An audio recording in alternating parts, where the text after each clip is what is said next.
Good evening, welcome to the Wildcat Sports Network. I'm Donald Tucker, the voice of the Wildcats. Tonight we face the toughest team in the state of Arkansas, and joining me tonight is none other than my counterpart, Blake Tucker. Stay with us, Wildcat Sports Network starts now.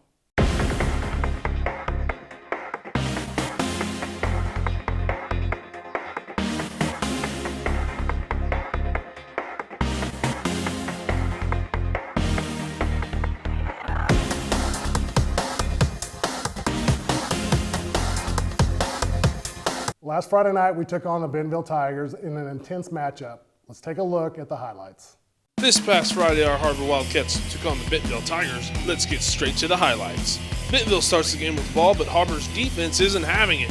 HAR-BER's offense forced to 4 straight downs, but Trey Smith puts the Tigers back on their own 1-yard line. Bentonville tries to climb out of the hole, but HAR-BER's Brighton Cook says, "No sir, not today." HAR-BER gets the ball, and Phillip Chandler tries to hit Trey Smith with a deep pass, but the Tigers get the interception. Bentonville's Ford Casey, the 6'6 giant, tries to scramble out of the pocket, but Noah Hayward with a shoestring tackle. Start of the second quarter, Bentonville trying to make headway. Oh look, Ma, it's a clouder! HAR-BER stops them in their tracks. Bentonville's Ford Casey, afraid to make a play, hands it off, but HAR-BER stops them short. Bentonville attempts a field goal, but after the block and a 99-yard touchdown return, HAR-BER kicks it off. Oh look, Ma, no hands! HAR-BER recovers at the 2-yard line. Luke Hannon finishes the drive. Everybody Dougie after that touchdown. 17-7 at halftime.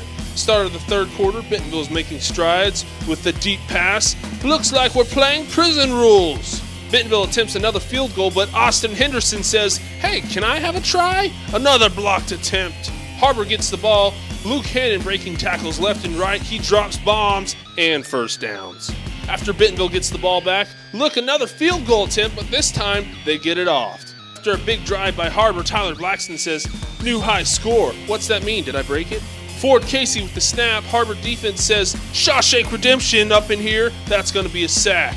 Bentonville's Casey strikes back with a long pass. Oh, tartar sauce. They're off to the races. Late in the fourth quarter, Bentonville's competing, but Luke Hannon says, "This one's for the ladies." Hashtag football drop, walk away. Bentonville's 6'6 giant striking again and gives Bentonville the fighting chance. JK, he fumbles it, HAR-BER recovers. Bentonville cuts it close, but Casey Ford throws this pass, and Blaze Brothers says, "Not today, not this day." And it puts it in the record books. HAR-BER takes this one 31-21. Up next, Fayetteville. For WCSN, I'm Mr. Sherman. Thanks, Ashlyn. We're going to take a quick commercial break, but when we come back, we'll have Blake Tucker here to help us recap Bentonville. Stay right there, Wildcat Sports Network. We'll be right back. We came to Arvest Bank to see what makes it different. It's a community bank that really reaches out to the customers to make them feel special. I feel special every time I come in here. They want to be involved in the community and want to be part of the community. They support our university, our athletic department. They've told us that they could have a fleet of volunteers there to help this year if we needed. I see them at a lot of our Hispanic community events that we do. I can't think of another bank in the city that has such a big community presence as Arvest. Arvest Bank, our customers say it best. This is Jack. And this I am starving! is Jack's appetite. It's never satisfied. I'm hungry. Seriously, dude? What? Then Jack's mom started serving Tyson Anytizer snacks. With all white meat and lots of protein, they're the only snacks that make Jack's appetite disappear. Tyson Anytizer snacks. Consider snacking solved. Welcome back. Here with us now is Blake Tucker, our color commentator for Wildcat Sports Network. Blake, welcome to the show. Thank you. Good to be here. So, Bentonville last week. Bring us back up to speed here on the comparison for Bentonville. Recap it for us. Yeah, sure thing. Well, I guess the first thing on everybody's minds is how did HAR-BER go up by 17 points in the first half? And the short answer to that is clearly just special teams. We had, at the very beginning of the game, one of Bentonville's first opportunities to put points on the board. They went to kick a field goal, and Alejandro Ramirez blocked the field goal attempt, was returned by Peyton Kofer. It was about 104 yards for a touchdown there, getting HAR-BER on the board. That's a 10-point swing from a HAR-BER touchdown, negating that Bentonville field goal. And then a little bit later, you saw another blocked field goal actually on their next attempt where Austin Henderson came in and just blocked it outright. There was no chance for a return. But somewhere in between those, It was actually right after that Peyton Kofor touchdown was a fumble recovery on the 6-yard line that set the offense up to just go ahead and score from just 6 yards out. It's kind of hard not to when you do that. So when you break all of it down, the special teams execution is responsible for Har-BER going up 17-0 just before the first half ended. Obviously, we know that Bentonville was able, on like a 55-yard touchdown pass, was able to get on the board and get their 7 points. But for the most part, Har-BER's rode their special teams performance all the way through the end of the game. They won the field position battle. They won the points battle early on. They put Bentonville in a hole and made them play from behind. And that was an area that they've been working on all year. And I think they did a phenomenal job putting it all together in this game, one of their biggest games of the year, and making it happen. So the special teams, Coach Wood's been talking about it. Special teams has been a focus point for them for the past several weeks, since the beginning of the season. Special teams showed up Friday. Yeah, absolutely. And it hasn't just been since the beginning of the season. Back when I played here in my senior season in 2012, and even before that for the 2 years previous, special teams was always one of the most important aspects of the game. It was something that they worked almost every day in practice. There was a specific part of practice where we'd either work field goal or we'd work kickoff. And they really want to put guys into roles that aren't just there to get playing time. They're there to contribute to the team in a meaningful way. And so I think the emphasis on special teams this year is the same as it's been last year, but it seemed like it finally clicked in the Bentonville game. So is the special team, the whole offense and defense, the team as a whole, are they where they need to be right now in the conference? I mean, is there, I know they're kind of working out the kinks and the wrinkles. I mean, where do they need to be right now? Are they on pace? Well, right now, Har-BER's number 2, according to Max Preps. They're number 2 team in the state. They're cruising along. They're 5-1. They're doing a lot of very good things. There's a misconception that there's something called perfect to work towards in football. And while they're right, you do work towards perfect, there's no such thing as actually achieving it. There's going to be parts of your game that can always be better. There's going to be that one guy that missed a block. I mean, even with Fayetteville, who's averaging over 58 points a game right now, their offense is doing a lot of very good things, but there's still things that they can improve. And I think looking back at Har-BER, that's kind of where Har-BER is now. They're in the kind of the mindset of where they're polishing certain aspects of their game and learning how to cater game plans to the specific skill sets of their starters. And so obviously, like as we just talked about, we saw that come through on special teams. On the offensive side of the ball, Fuller Chandler's starting to look a little bit more comfortable. Shut down a little bit last week at Bentonville, was only able to complete one pass to Trey Smith down the sideline there on the near sideline that we saw.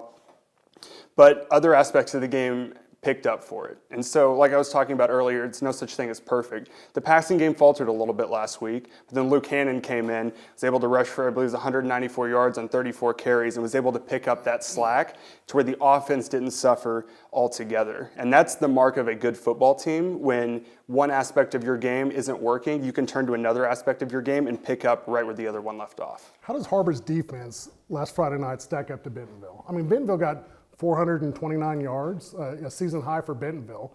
Although Har-BER did win, that seems like a kind of, a bit of a skew there. Well, and it's like I talked about with Coach Scott at halftime. Har-BER's defense has always had a bend but don't break mentality. And Bentonville drove down the field a lot. They drove down the field several times, got all the way into the red zone, and then couldn't turn it into points. They couldn't execute. And so when it boils down to it, Har-BER's defense is going to give up yards. There's some holes and they can work on some of those areas, but when it matters, when they have their backs against the wall in a shorter field to defend, the defense stands up. They stand tall, they block field goals, they keep other teams from scoring points, which is the whole point of defense. Yards don't mean anything. At the end of the game, when you look at how many yards a team has, it doesn't matter if they didn't get a W on the record. And so that's exactly what happened to Bentonville last week. They couldn't execute when it mattered. Har-BER's defense stood up for the most part in the red zone. I mean, there was a couple cracks here and there, but Har-BER's defense ultimately is the reason that they were able to hold off the onslaught of scoring that would have come at the end of most of those drives had they not just bowed up and said, you're not going to score on us. And that's exactly what they did. All right, well, enough about Bentonville. That was last week. We got Fayetteville in town tonight. Let's take a quick commercial break. When we come back, we'll talk a little bit about Fayetteville. You're watching the Wildcat Sports Network. Do you need new tires? Do you want a price match guarantee? Do you want to wait in a newly renovated waiting room? Do you want tire services at any time with no appointment? Then Tire Tracks is the place for you. With our price match guarantee and the largest inventory of new and used tires in the area, we have tires for every budget. Tire Tracks, Northwest Arkansas's largest independent tire dealer. Welcome home to Lindsay Living. Affordable rates, available on-site management, attitudes of service, and amenities unmatched make residents love where they live and play. From value-packed basic apartments to resort-style living on golf courses, we manage options to fit your needs and wants. Apply online at lindsaymanagement.com for locations throughout Arkansas and in surrounding states. All right, Fayetteville Har-BER coming up. Blake, talk to us a little bit about what you're expecting. Yeah, we have what most people are calling the best offense in the 7A West, if not the state, in Fayetteville, and what sports writers are calling the best defense, at least in the conference, if not the state, in Har-BER, which is exactly what you want to see from a matchup. We have Fayetteville Har-BER number 1, number 2 in the state, respectively, according to Max Preps. This has the makings of a state championship football game. It has the makings of everything that you want to see. You want to see the top 2 teams in the state go at it. You want to see the number 1 ranked offense against the number 1 ranked defense. You have that in this game. You have a storied quarterback that's, getting intense scholarship offers at Fayetteville. Same thing with Fuller Chandler at Har-BER. Duo of very good running backs at Fayetteville. You have Luke Hannon at Har-BER. You have so many impact players that go both ways on both teams that contribute in a meaningful way to the number 1 and number 2 team in the country. It just makes for exciting football. The fans want to see it. It's the nature of the game. It makes it exciting. You're putting up points. You're going back and forth, and especially with the speed that Fayetteville's offense goes at, it's going to make it that much better. Speaking of Fayetteville's offense, they're putting at 58.3 points per game right now. For comparison purposes, the 2005 Springdale Bulldog team that won the state championship that year holds the conference record at 47.4. Huge benefit for Fayetteville's offense right there, and part of the reason they're so effective on offense is the speed at which they move. They run a Baylor's playbook at Oregon tempo, for those of you that know college football. And so we're looking at a team that is running a variety of short route passing, any kind of run you can imagine, a lot of tunnel screens on the outside edge, and mixing that in with getting up on the ball and snapping it right as the referee places it. And so you're 12 seconds between snaps, exhausting defenses, running sideline to sideline, making inside players run out. It's really going to test not only the interior of Har-BER's defense and their conditioning, it's going to test the secondary and being able to cover deep routes when they're winded, because Fayetteville's run so many plays in a row. Looking back over to Har-BER's defense, which, like I said, number 1 defense in the 7A West right now, through the season, they have 17 sacks, 10 forced fumbles, 3 blocked field goals. They're putting up ridiculous SportsCenter stats. We've been at every single game, and I don't know how many times I've seen a defensive play in my head and thought the SportsCenter jingle right after I saw it, because that's just the kind of exciting players that these guys are. And so when these two groups clash, it's going to be something special, obviously. The offense of which likes the 7A West statistically hasn't seen before, and then a defense trying to stop that attack. It's going to be an incredible clash. On the other side of the ball, you're looking at a Fayetteville defense that doesn't have a lot of size. And what they lack in size, they make up for in their speed. They move around quickly, they swarm to the football, and they have great endurance, because all summer long, all through spring ball, they were practicing with an offense that was running a hurry-up tempo. And so these guys are quick, and they can stick with it, and they're going to be very hard to wear out. And so specifically, Har-BER's offensive line is going to have a very tough task in trying to wear down that defensive line and open some running lanes. Har-BER's offense, people that have watched them and followed them throughout the season have noted a drastic improvement. And not only the efficiency of Fuller Chandler, but in how well the O-line's blocking and picking up pass blocking, and how much crisper the receivers' routes are, and how well they contribute on special teams, like we talked about earlier. And so even though I think the showcase clashes between Fayetteville's offense and Har-BER's defense, the one between Har-BER's offense and Fayetteville's defense has the potential to be just as good. They're just not as recognized in the media, but they have every bit the performance that the other groups do. I mean, respectively, you can't win without offense or defense, depending on if you're Har-BER or Fayetteville, and they're the number 1 and number 2 teams in the state. What most people are saying really should be a state title matchup. Right. We need to take a quick commercial break. When we come back, I want to drill down on more specifics between Fayetteville and Har-BER. You're watching Wildcat Sports Network. We'll be right back. Chevrolet has the longest lasting, most dependable full-size trucks on the road. And at Everett Chevrolet, we think the slogan, "Find New Roads," couldn't be more at home than in beautiful Northwest Arkansas. The 2015 Silverado has the most fuel-efficient gas V8 ever, perfect for those long drives in the country. And for those new roads that are hard to find, Silverado's rugged power will pull you through. Family owned, customer friendly, Everett Chevrolet in Springdale.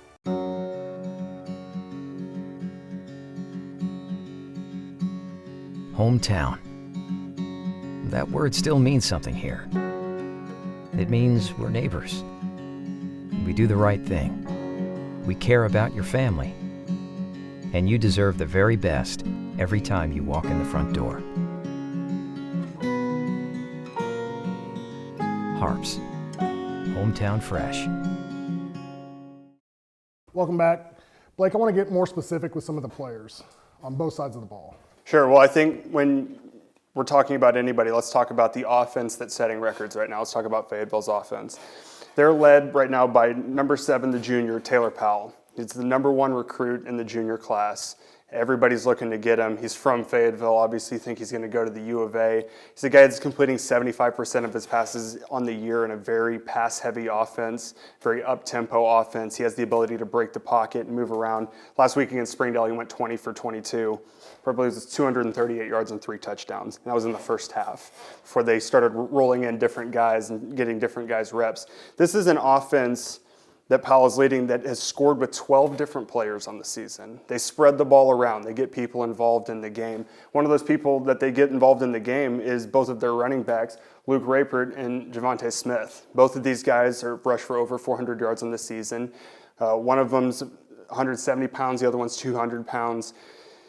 Roughly the same skill set, though, and actually Luke Rapert, that weighs 170 pounds, is their power back. You see him watching. I was watching game film against Springdale last week, and he was running players over at 170 pounds. So he's not one to just brush aside and think that, oh, we don't have to worry about him. Their running game's just as effective because they're so good in the pass. They try to take that pressure off the run and make you commit either more guys to the box or more guys to the back, and then they select their play calling based on the balance that as a defense that you show. So I think one of the keys for moving into HAR-BER's defense here is talking about, first of all, the secondary. Like the tempo with Fayetteville's offense is intense. We know this. We've seen the film.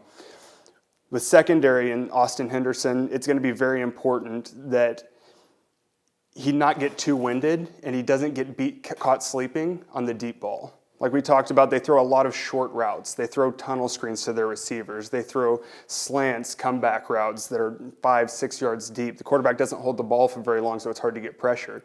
And so those safeties are going to get caught in corners, for that matter, when you're looking at Brighton Cook and Blaze Brothers. They're going to get caught in kind of a habit of jumping up and trying to get under those passes. And when you watch this offense historically through the games that they've played, they lull those secondary members into a sleep and then throw the deep ball when they're trying to jump short routes. One out and up, and they've just put a 60-yard pass on you and gone up. This is a team that also likes to go for 2. They're going to run swinging gate formation. Powell's can throw it anywhere, and they have running backs that can throw it as well. I mean, they have all these trick plays up their sleeve, and because they run so quick and don't let the defense sub in, it's going to be tricky. Moving to the linebackers, though, obviously Robertson for HAR-BER, the leading tackler. Need a big game out of him. One of the keys for this defense is going to be being able to stop Fayetteville's rushing attack with only 5 guys inside, because they're going to need the secondary guys to cover the plethora of routes that Fayetteville runs. And so Robertson not missing tackles, being able to tackle in the open field, really a key for the whole defense, but Robertson especially, very important to the defense's success, trying to slow down this phenomenal offense.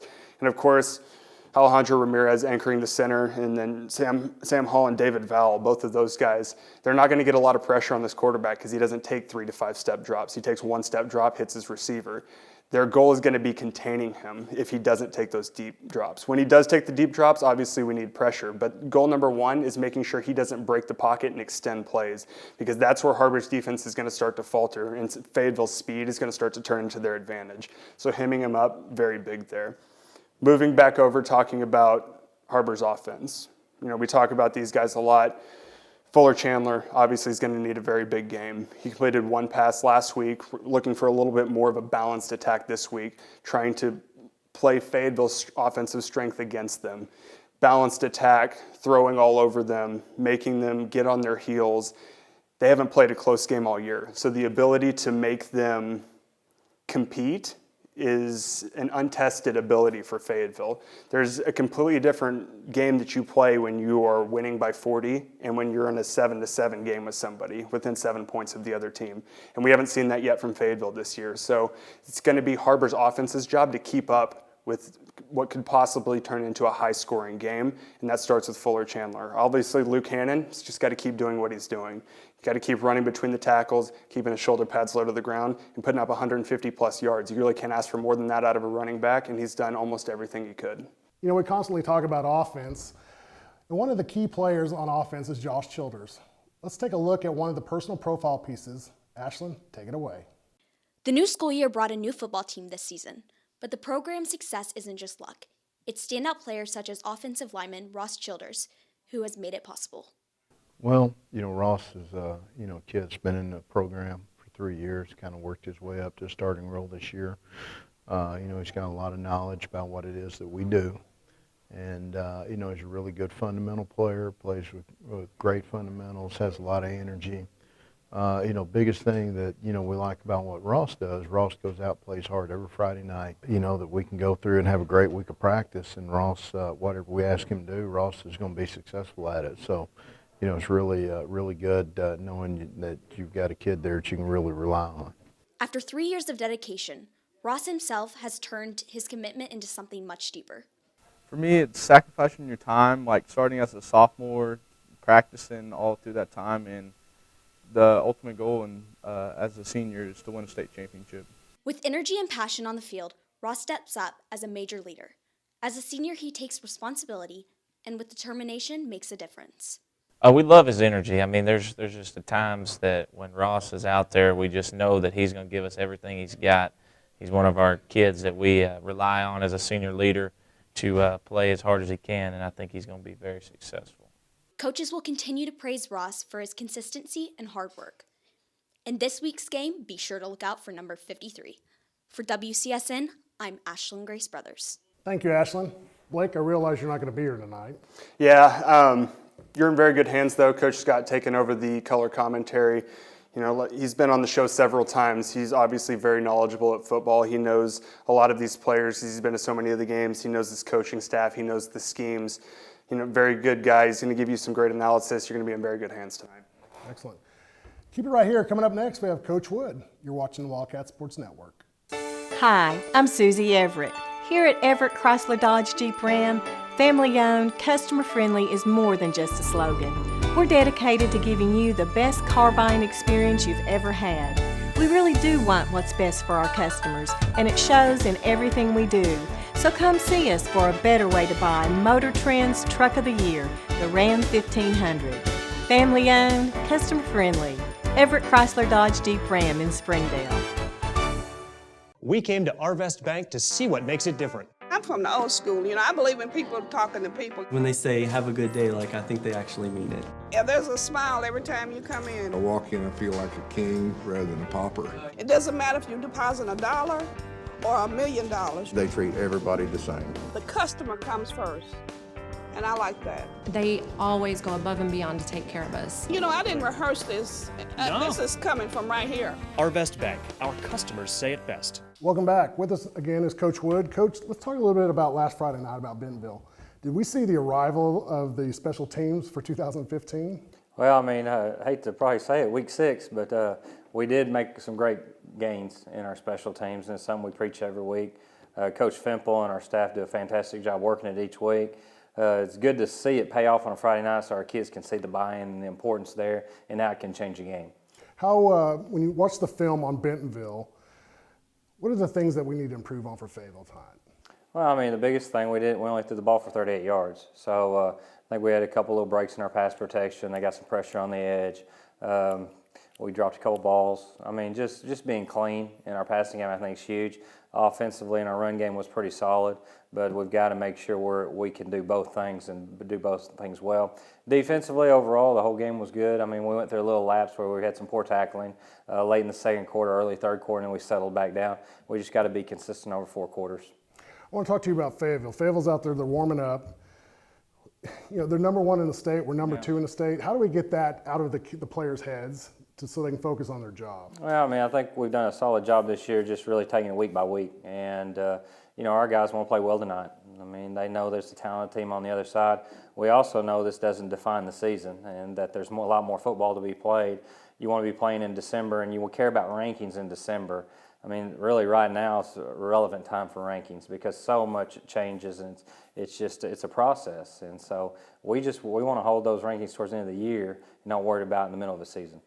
So there's a lot of press about the offense for Fayetteville. You know, they're averaging 58 points a game. Beating the 05 team, which you're a part of, a Springdale team with Malzahn. How do you get the defense to focus on quit reading the press? They're a high-powered offense. Just stick to your job. Well, one thing, they're not the 05 Springdale team. And, one of the biggest comparisons there, the 05 Springdale team did all their damage by half. They didn't have to play in the second half, and all those guys were out. So, one, you can't compare those two, not even comparable. You're talking about the number 2 team in the country in the 05. So we don't even look at that kind of stuff. We just focus on the current Fayetteville team, which is a really good high school football team in the state of Arkansas, the number 1 team of our state. We're just worried about protecting our place, our turf, winning the football game, trying to get to 4-0 in conference. Excellent. Coach, good luck tonight. I know you're busy. Thanks for coming by. Well, that's all the time we have for tonight. Stick around, because at halftime we have the halftime show. For Superintendent Dr. Jim Rollins and Athletic Director Wayne Stellick, I'm Donald Tucker. You're watching the Wildcat Sports Network.